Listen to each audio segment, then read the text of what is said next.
US nuclear weapons testing can forever scar a nation.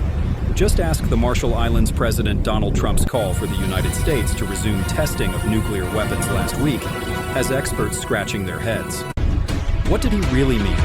Exploding a warhead or testing delivery systems? Does he understand how nuclear weapons work?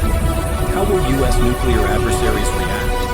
And some experts caution that the testing of nuclear warheads, creating actual nuclear explosions, hurts humans and can have lasting consequences for generations. Few people know the harm nuclear testing can do better than inhabitants of the Marshall Islands, a country of 200 islands and atolls in the Pacific, which was a US-administered trust territory of the United Nations from 1947 to 1986. As it developed its nuclear arsenal post-World War II, the US exploded 67 nuclear bombs there between 1946 and 1958. Mushroom-shaped cloud and water column from the underwater Baker nuclear explosion of July 25, 1946. Pictures from History Universal Images Group, Getty Images. Those detonations had the explosive equivalent of one Hiroshima-sized atomic bomb every day for 20 years, according to a 2025 report from the Institute for Energy and Environmental Research, IEER.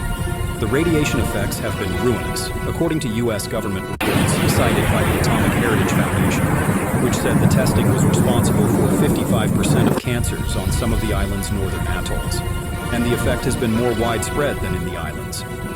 Scattered by winds in the atmosphere, the nuclear fallout from those tests has resulted in about 100,000 excess cancer deaths worldwide, according to the IER study. Fallout hotspots were detected as far away as Sri Lanka and Mexico.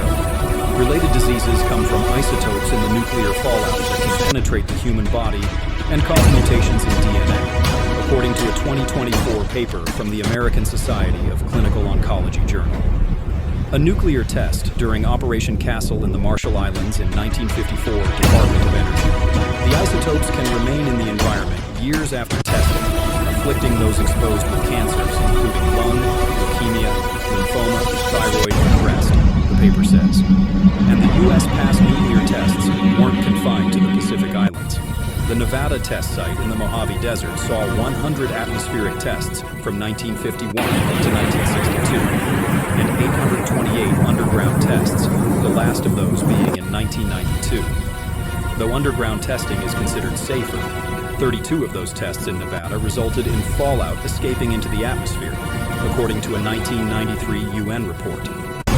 We know that nuclear testing has devastating consequences on communities and ecosystems throughout the United States, many of whom are still seeking reparations for harms caused by U.S. nuclear testing during the Cold War, said Matt Korda, Associate Director at the Nuclear Information Project at the Federation of American Scientists.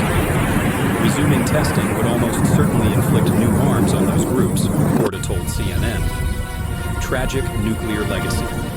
In the Marshall Islands, the wounds of nuclear testing are still raw. This isn't fiction, nor the distant past. It's a chapter of history still alive through the environment, the health of communities, and the data we're collecting today, Greenpeace activist Sean Burney wrote after visiting the islands earlier this year. The environmental group staged a voyage to the Marshall Islands from March to April this year to document their state and to take scientific samples that will go into a coming report on the islands.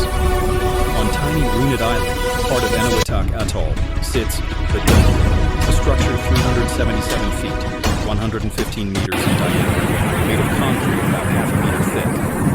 Underneath it lies 85,000 cubic meters of radioactive waste, gathered in a 1970s effort to clean up the islands, according to Greenpeace.